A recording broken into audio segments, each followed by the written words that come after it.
Bienvenue à toutes et à tous dans Parlons Entrepreneuriat, l'émission qui vous plonge dans les sphères entrepreneuriat. Vous êtes un aspirant entrepreneur, vous êtes un chef d'entreprise chevronné, soit simplement curieux de savoir plus sur l'entrepreneuriat. Laissez-moi vous dire que vous êtes au bon endroit. Aujourd'hui, nous allons partager ici sur ce plateau avec un jeune entrepreneur qui a pu, malgré les difficultés, en dépit de tout, quand même faire un pas et créer son start-up. Et déjà ici, sur ce plateau, nous allons recevoir Monsieur GP qui est qui parfait, que je vais saluer. Bonjour mon cher. Bonjour Monsieur GP. J'espère que vous allez bien. Très bien, voilà. Sinon, d'abord, parlez-nous un peu de vous, qui est Monsieur Guy Parfait. Bon, dans ma petite histoire, Guy Parfait, comme vous l'avez cité, GP, c'est l'abréviation de mon nom. C'est un jeune garçon passionné de l'entrepreneuriat, de plusieurs heures. En fait, j'aime rêver. Mon but vraiment, c'est de réaliser, c'est de devenir n'importe quoi. Et je dis toujours, même à mes amis, moi, je peux devenir même président des États-Unis si j'ai décidé moi-même. Ça dépendait seulement de moi. Mais je me suis lancé dans l'entrepreneuriat, ça fait au moins 2 ans maintenant. Et c'est par là que j'ai vraiment eu le goût que je pourrais être un jour parmi les pionniers de l'entrepreneuriat ici. Sinon, comment parlez-nous un peu de la genèse de Prime, qui est votre start-up, de son évolution, de ce que vous faites. Parlez-nous un peu de ça. Pour commencer, Prime, avant de commencer, je suis d'abord étudiant à l'université de Kinshasa, je suis dans la sciences département de l'environnement. Et avant de recevoir ce projet, je devais remettre un TP. Okay. On avait un TP qu'on devait remettre sous forme de mémoire. Tout est parti d'un TP. D'un TP, voilà. Wow. Je devais remettre un TP. Et ce TP-là, c'était à 10 000 francs. Donc là, c'était un appel même aux jeunes. Il ne faut pas négliger des trucs pratiques.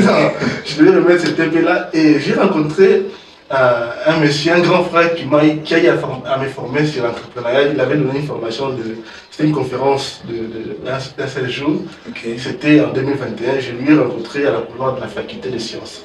Et il était en train de passer et il m'a dit non, je donne une formation sur l'entrepreneuriat sur 2 jours. J'aimerais que tu puisses participer. Il avait fixé juste le montant du TP que je devais remettre à une équipe. Là, je me suis dit, le TP, j'ai besoin de points. L'entrepreneuriat, c'est pour la vie. Je suis pas, là pour l'instant, je n'étais pas vraiment intéressé à l'entrepreneuriat. Okay. Parce que moi, je voulais faire la médecine avant. J'ai eu à faire les tests à Nikin, ça n'a pas marché. Okay. Et c'est par là que je suis entré dans l'environnement, je me suis dit, on entre seulement, on ne sait pas qu'est-ce que Dieu nous prépare. Et par là, j'ai rencontré ce monsieur-là, monsieur Yves. Il a une agence de communication, Yves Pro. C'est à face de l'Académie de Beaux-Arts. Je fais de très bonnes choses. Et il m'a dit non, il y a une formation qui se donne ici, c'est 2 jours, tu peux participer. J'ai réfléchi. Le même jour, je suis rentré dans notre auditoire et je devais remettre le TP. J'ai senti non, je ne peux pas remettre aujourd'hui. Si je vais reporter le TP, vaut mieux reporter. Les profs aura toujours besoin de l'argent, c'est pas un problème. Mais c'est déjà des opportunités. Je sentais à moi que je ne pouvais pas la manquer. Okay. J'ai eu à participer. Il m'a dit même si tu n'as pas d'argent aujourd'hui, tu peux donner prochainement. Premier jour, il nous a dit non, si vous avez des projets, vous pouvez mettre ça sous forme de business plan et on peut travailler avec vous. Le ministre des petites entreprises et moyennes pourra venir le jour de la clôture. Et je ne connaissais rien, mais je me suis dit non, quand même, je vais essayer de suivre la formation. Le premier jour, j'ai suivi. Et le deuxième jour aussi, j'ai eu à suivre la formation, mais je n'avais pas toujours d'idée. Et lorsque je suis rentré à la maison, parce qu'il ne faut jamais oublier, je suis aussi chrétien, et le plus grand entrepreneur du monde, c'est Dieu lui-même, qui est le grand entrepreneur, et nous sommes juste des ambassadeurs. Et j'ai eu à prier, c'est par là que Dieu me révèle un produit de ménage. Il me dit, tu dois entreprendre sur le produit de ménage. Et je ne savais pas, je pourrais contacter qui comme ami pour travailler avec lui. Il a même donné le nom de mon collaborateur aujourd'hui que je suis avec lui parce qu'on a fini avec lui la 6e municipalité. C'est avec lui qu'on a commencé. Quand je suis allé le voir et lui a développé encore des projets, c'est par là que le nom d'abord du produit est venu avant le nom de la start-up. Wow. Donc le nom de notre produit c'est Nickel, qui signifie propre. Et on a eu à donner ce nom-là. Et on a eu à rencontrer encore d'autres amis. Sinon, comment faites-vous pour vendre votre produit. Je pense que pour le moment, vous n'avez qu'un seul produit Pour l'instant, qui est on a nickel. nickel. Et comment faites-vous pour vendre cela et que le public, soit la population congolaise, puisse consommer? Nous sommes d'abord sur les réseaux sociaux, c'est par là, lorsque vous commandez, parce qu'il y a des gens qui commandent par les réseaux sociaux. On a nos pages Facebook, on est sur TikTok, mais on est aussi sur Instagram. La page, c'est écrit quoi? Prime Nickel. Prime Nickel. Prime Nickel, voilà. TikTok aussi c'est Prime Nickel. Instagram c'est aussi la même chose. Donc on communique par là et nous faisons aussi de porte à porte. Okay. Et à part ça, nous sommes aussi dans 2 supermarchés, Mabele Cop à Kitambo, et nous sommes aussi à Métromart vers les sous-région. Okay. Là que les gens achètent et c'est vraiment de bonne qualité. Je vois. Sinon, quelles sont les difficultés que vous avez rencontrées pour remonter votre start-up? Comme difficulté, d'abord, premièrement, c'est le manque de financement. Jusqu'à présent, on n'a pas encore reçu de financement, mais il y avait comme une sorte de crainte parce que quand on a commencé Prime, on s'est dit, on n'était pas encore une entreprise. Nous, on voulait juste avoir quelque chose pour mettre nos mégas. Voilà, un moyen de ressources pour commencer à mettre des mégas. Mais après, on s'est dit, non, pourquoi pas devenir comme Elon Musk, tous ces grands qui sont en train d'inspirer aujourd'hui, pourquoi pas devenir un jour comme ces gens-là. C'est par là qu'on s'est dit, non, on va être une entreprise, malgré les financements, on va avancer comme ça sans financement. C'est par là qu'on a eu à nous mettre ensemble et les défis qu'on a rencontrés, non seulement les financements, on a eu aussi des gens qui ont doté de nous. Vous savez, toujours, il y a la famille, il y a aussi des gens... On dit le début a été toujours difficile, ça ne manque pas. Ça ne manque pas, au début, il y aura toujours des gens qui douteront de vous. Toujours. Et lorsqu'on a commencé ça, il y avait des gens qui disaient ah, votre produit c'est trop cher, mais c'est même pas connu. Et on ne s'était jamais découragé. Et je me rappelle, la première cliente qui a acheté notre produit, c'était parce qu'on a débuté, on a eu les projets au mois de juin, mais on a débuté les projets en décembre, le 24 décembre 2022. Et on a eu une première cliente qui a commandé 4 bouteilles. La vitesse c'est le marché. Donc vos bouteilles sont de combien de litres? 2,5 litres. 2,5 litres. Jusque là où il n'y a que des bouteilles de 2,5 litres. Pour l'instant, il y a encore des bouteilles de 2,5 litres, mais on vise aussi commencer avec une bouteille de 1,5 litres.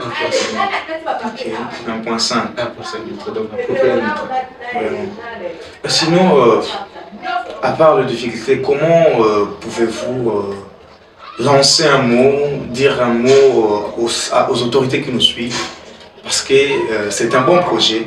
Parce qu'aujourd'hui, dans les supermarchés, nous voyons qu'il y a des javel importés, des javels qui viennent d'ailleurs. Mais il faut également soutenir des Congolais, soutenir des jeunes qui font la différence. Parce que vous avez créé, personnellement, moi je vous félicite. Merci. En tout cas, félicitations.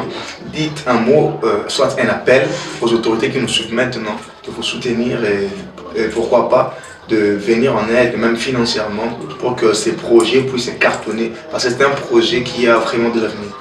On a un slogan avec mon équipe, on dit toujours le réveil par l'entrepreneuriat. Un réveil commence toujours par une personne et ça se propage un peu partout. Exactement. Aujourd'hui, peut-être le pays est vraiment dans le chaos. Nous exportons des choses qui n'est même pas nous. Je vais vous rencontrer une petite blague. Il y a eu des étudiants de la Polytechnique qui ont eu à créer un avion. Ils ont créé un avion et ils ont invité des professeurs de l'université pour venir inaugurer l'avion et monter à l'intérieur. Les professeurs ne savaient pas que c'était des étudiants qui ont eu à faire ça. Ils sont entrés, ils ont trouvé que c'est beau. Après, on dit que ce sont des Congolais qui ont fait ça. Tous ces professeurs-là sont descendus. Ils ont eu peur. Et il y avait un professeur qui était à l'intérieur qui est resté. Il s'est dit pourquoi vous pouvez? Si c'est fabriqué par un Congolais, ça ne va pas marcher. Ça ne va même pas démarrer. Donc, les Congolais sont déjà pris dans un sens péjoratif. Déjà, il y a déjà une sorte il y a une sorte de doute en nous. Mais d'où viennent, comment dirais-je, cette déconsidération des Congolais dans l'entrepreneuriat? Parce que ce que les Congolais font, hein, c'est aussi très remarquable et important. Cela peut aussi aider le monde. Mais pourquoi? Déjà, vous allez voir quelqu'un qui sort ici, s'il a peut-être 100 $, au lieu de soutenir un jeune qui travaille, qui fait de l'entrepreneuriat, il préfère aller dans un supermarché, acheter des choses. Acheter des choses. Et pourquoi cette méfiance congolaise aux entrepreneurs congolais en fait? Juste parce qu'ils sont un peu égoïstes. Parce qu'ils se disent, quand je vais soutenir ce type-là, il va monter un jour, et peut-être il va m'oublier. Et alors, s'il soutient leur implant, les gens ne vont pas mentir. C'est ça maintenant le problème. Et maintenant, je donne l'exemple des Indiens quand ils viennent ici. Vous voyez un Indien quand il vient créer son supermarché, lorsqu'un autre Indien viendra, il va lui financer l'argent. Et lorsqu'il crée, il rembourse. Vous allez voir ces gens-là, ils ne s'habillent jamais vraiment comme nous on s'habille avec des vestes. Ils sont toujours en jean, en polo. Ça paie. Non, pendant que nous sommes dans l'administration et ils sont en train de bosser et c'est comme ça qu'ils avancent, un peu comme les Chinois. Nous, il n'y a pas ce sens de collaboration entre nous. Quand on voit notre il y a toujours cet esprit-là de concurrence, voilà, de compétition, de qui a fait quoi. Et l'autre, quand l'autre fait, on combat. Parce qu'on ne veut pas que l'autre puisse devenir comme l'autre. Et lorsqu'il y a des gens qui ont des moyens, au lieu de soutenir des jeunes qui avancent, ils préfèrent aller dans des boîtes de nuit, faire des bêtises. Ils se disent, ah, il n'est même pas de ma famille, pourquoi les soutenir? Vous êtes entrepreneur. Oui. Dites un mot à ces jeunes-là, aux entrepreneurs congolais, d'abandonner un peu cette concurrence. Parce que notre environnement entrepreneurial doit être sain.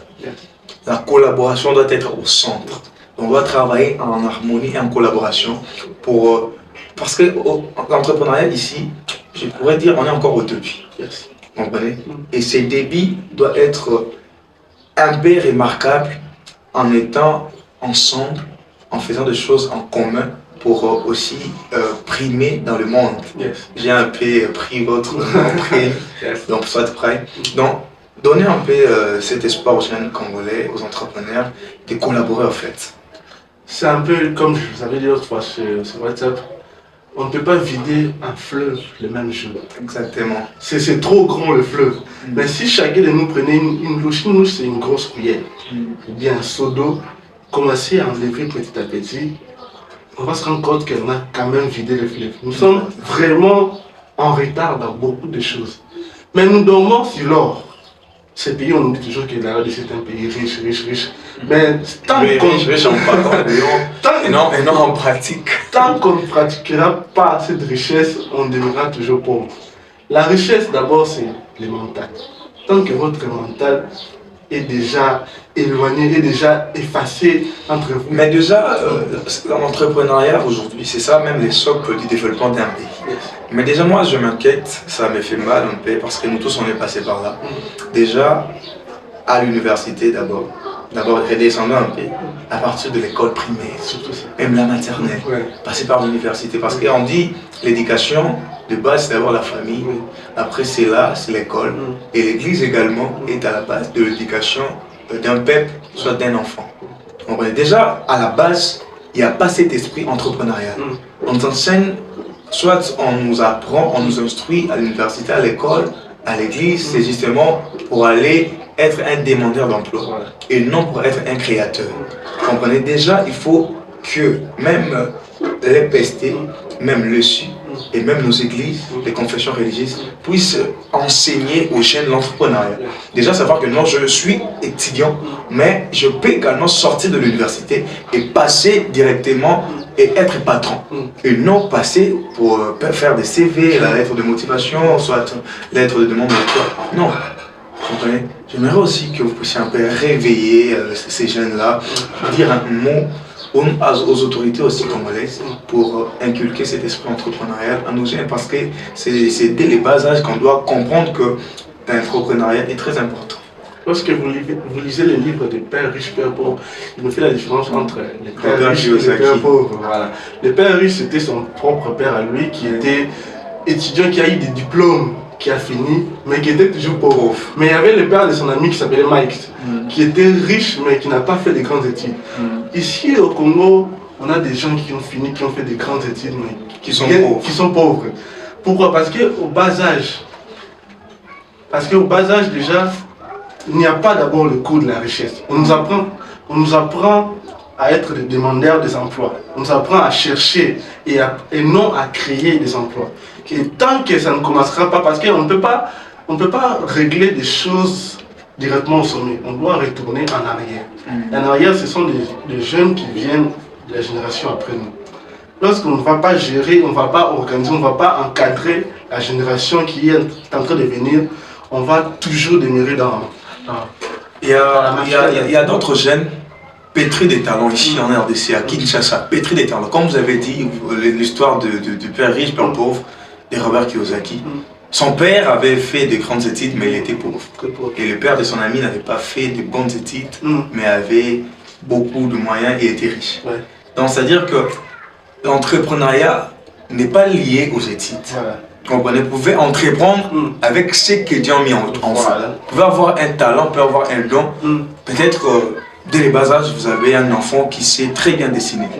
Cet enfant-là ne peut pas faire de grandes études, mais devenir peintre et créer même son entreprise de peinture. Vous comprenez? Donc c'est un peu ça. Nous sommes presque à la fin de notre entretien. J'aimerais que vous puissiez dire un mot pour clore et pour résumer en fait ce que nous avons eu à échanger ici. En tout cas, je vous remercie d'abord de m'avoir invité sur ce plateau. Et j'aimerais dire à toi qui est en train peut-être de douter d'entreprendre, tu ne crois pas en toi. Tu ne peux pas sortir dehors et crier que je veux construire le plus grand mur du monde. Non, tu ne peux pas faire cela. Tu vas commencer par mettre une brique. Et lorsque tu poses la brique et tu te dis non, cette brique que je pose, il n'y a personne qui posera cette brique plus que ma brique à moi. Et tu vas prendre le soin que cette brique soit bien posée. Donc tu mettras des bases. Commence avec ce que tu as. J'aime la phrase de Jeff Benson, les fondateurs d'Amazon, qui dit « Commencez petit, mais grandissez ». Le problème avec toi, tu as peur de commencer petit parce que tu te dis qu'on va me critiquer. Mais commence avec ce que tu as parce que Dieu a mis en toi quelque chose pour donner la solution. En fait, tu as une solution en toi, mais qui te manque juste de les manifester. Alors, cherche des personnes autour de toi pour t'aider à réaliser ces rêves-là. Et j'aimerais dire aux personnes qui veulent investir, qui croient en ces projets de l'entrepreneuriat, surtout en New Prime, si vous voulez investir dans notre projet, la voie est libre. Nous sommes vraiment passionnés, nous sommes à bras ouverts pour vous attendre. Et donnez également votre contact, comment vous contacter pour avoir le produit Prime. D'abord, mon numéro c'est le 0. Nickel. Voilà. Mon numéro c'est le 097 45 036 13. 097 45 036 13. Là c'est mon numéro, vous pouvez me contacter directement et je pourrai vous répondre. Et sur nos pages aussi, nous sommes sur Facebook et nous avons écrit Prime Nickel. Et nous sommes sur Instagram aussi, les mêmes noms, et même sur TikTok. Et si vous avez besoin d'entrer en contact avec nous aussi, vous pouvez passer aussi par les présentateurs, monsieur JTT aussi, il pourra vous passer mon numéro si vous n'avez pas peut-être la possibilité de me joindre. En tout cas, croyez en vous et demain sera meilleur. Dites un mot pour cette émission par l'entrepreneuriat, motiver les jeunes à suivre par l'entrepreneuriat. En tout cas, quand je suis venu ici, peut-être que je n'ai pas trouvé encore grand chose, mais ce que j'ai aimé ici, c'est le professionnalisme. C'est peut-être toi tu te dis non, ce sont juste des jeunes qui font des choses, qui veulent juste avoir de l'argent, mais moi j'aimerais vous dire que ce sont des jeunes qui croient au Congo, qui croient à l'homme congolais. Et si nous soutenons ce genre d'émissions dans le monde entier, et même au lieu de dépenser votre argent dans des bêtises, vous pouvez soutenir cette émission. En tout cas, Parlons Entrepreneuriat, c'est vraiment une initiative, un projet qui nous permet de changer sur l'entrepreneuriat, qui nous permet de grandir sur l'entrepreneuriat. Et si vous vous abonnez et vous prenez votre temps de suivre ces émissions, je pense que vous allez grandir. Quand vous avez la connaissance, cette connaissance pourra faire de vous un maître. Et lorsque vous êtes un maître, vous êtes puissant. Et lorsque vous suivez l'émission Parlons Entrepreneuriat, ça fait de vous quelqu'un qui a la connaissance. Parce qu'il y a 3 types de personnes qui sont sur Terre ici. Nous avons des gens qui connaissent des choses qui se sont passées. Il y a des gens qui connaissent mais qui ne font rien. Il y a même des gens qui ne sont même pas informés. Et toi, tu veux être dans quelle catégorie? Des personnes qui connaissent, qui font des choses, ou des personnes qui connaissent, qui ne font rien, ou des personnes qui ne connaissent pas. Alors j'aimerais te dire, abonne-toi à l'émission Parlons Entrepreneuriat et tu pourras grandir. Merci beaucoup, cher public. Vous étiez très nombreux à nous suivre. Merci beaucoup d'être devant vos postes téléviseurs. Merci beaucoup d'être devant vos caméras pour suivre cette édition de mission Parlons Entrepreneuriat. Nous sommes à la fin. C'était un réel plaisir pour moi de recevoir pour vous un jeune entrepreneur. Et un jeune entrepreneur qui est dans la fabrication de nickel, qui est un produit, un javel de maison, de ménage. Merci beaucoup de nous suivre sur GTT News. Nous sommes à la fin. Je dis merci à Steven Kanouche qui était derrière la caméra. Merci beaucoup à vous de nous suivre. À très bientôt.